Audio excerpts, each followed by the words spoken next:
Hey guys! Magandang hapon, magandang araw, magandang umaga, magandang gabi. Ngayon, tatry kong i-tour kayo sa aking bahay, sa aming bahay. Tara, pasok tayo. Yan, medyo marami sinampay. Unang sasalubong sa'yo, once na dumating ka, si Tabs. Yan ang laging gawain niya. Tapos, tatawag yung mga batang tiyanak. Sasalubong sa'yo yung dalawang bagong gupit ah. Pasok tayo sa bahay. Ito yung aming sala. No, quiet! Ito yung picture namin, family. Kaming tatlo. Si Mariel. Ito, bata pa ako. Ito yung nasa Japan ko. Yan, may makikita nyo, mayroon pang picture si Caro. Siyempre, meron na si Ginger. Si Tabs, tsaka yung dalawang makukulit na maliit, wala pa. Ito yung aming dining area. Dito kami sabay-sabay kumakain ni Mama, ni Tommy. Ito yung pwesto ko, dun si Mama, tapos dito si Tommy. CR, may tao sa loob. Tapos ito, ang aming kitchen. Simple lang, malinis, bawal ng kalat. Yung aming ref, kung saan kami pumupunta, mahilig kami mag-travel. Hindi pwedeng wala kaming mabibiling magnet. Ang laman, puro pang diet. Chocolate, Yakult, mangoes. May nakasilip, gingerbread. Lagi silang sumisilip kasi akala nila meron kang ibibigay na pagkain or something sa kanila. Dito ako nagluluto minsan, pero kadalasan si Mama yung gumagawa. So, pag may mga gusto siya pagawa sa akin, like bake mga ganun. Tara, akit tayo. Bakit na tayo sa second floor kung nasaan ang aking bedroom? Simple lang yan, isang maliit na room lang. Pero dito muna tayo sa CR. Siguro nakita nyo na to. Oops, dapat lagi nakasara yan. Puro mirror. Dito, paglabas mo, meron kaming maliit na altar. Andyan yung si aking nanay. Tapos si Tita Beth, yung nag-alaga din sa amin magkapatid. Tapos si Clemencia, yung tattoo ko. Yan si Nanay Clement. Si Tita Beth. Ito yung bed niyan ni Raro. Kita nyo naman, bantay sarado siya, di ba? Sa katabi niyan, ito yung room ni Mama. Inaagaw ko to pero ayaw niya ibigay.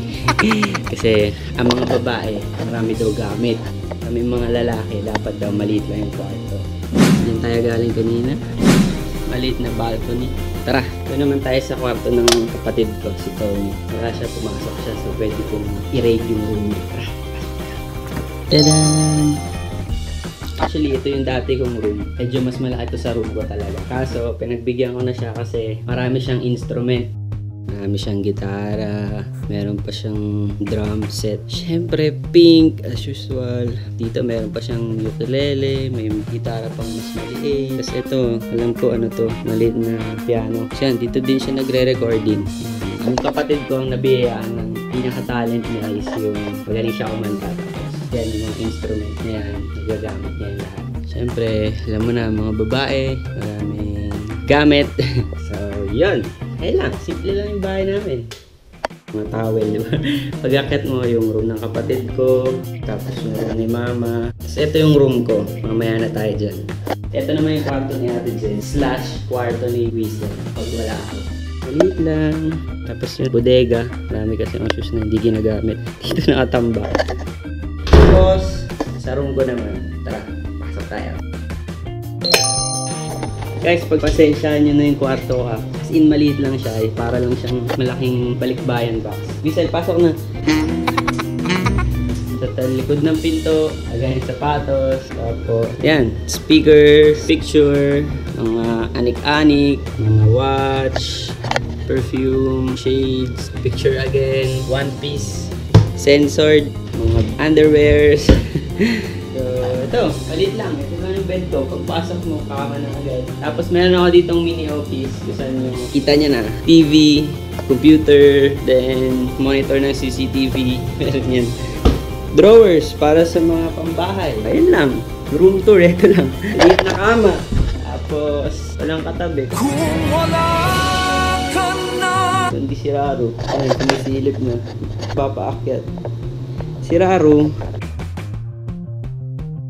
gusto niyan lagi, syempre ako katabi niyan, di ba be? Super sweet yan. Pag ganyan siya, nagpapaakyat na siya. Akyat ka na?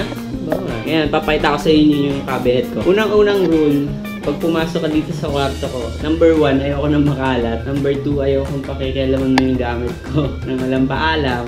Pangatlo, kung hiramin mo, siguraduhin mong babalik mo sa tamang lugar kung saan mo siya nakuha. Kasi medyo, maingat sa gamit, malinis sa kwarto. Kung napapanood nyo sa loob, madalas ako may hawak na walis, nandun sa kitchen, naglilinis. Ganon din talaga ako dito sa outside world. Malinis sa bahay talaga, ayoko nang makalat. Kaya din siguro, hate na hate kong ipis kasi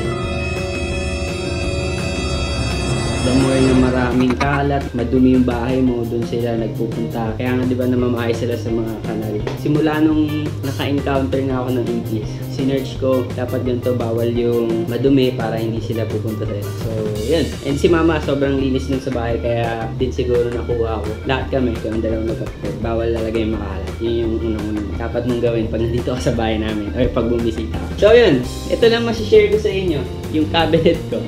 Kung makikita nyo dyan, mga polo. Gusto ko din talaga yung, kung titignan nyo, parang pag namili ka sa SM, ayoko nung basta mo lang ilalagay dyan, tutupiin mo, lalagay mo dyan. Actually, si Ate Jen, hindi niya makuha yung gusto kong tupi. Pag nilagay niya dito, hindi na ganun kasi siya nag-e-effort magtupi kasi alam niya, uulitin ko naman siyang tupiin kasi nga, gusto ko talaga pantay-pantay yung paglagay ng mga damit. Yun. Jacket, tapos pants, shorts, yun lang, di ba? Ito yung mga pants na kahang. Sila bang design ng bahay namin kasi nag-renovate kami year 2014. So yun, ito lang. So sana nag-enjoy ka sa hindi lang room tour, syempre ang house tour namin. Thank you!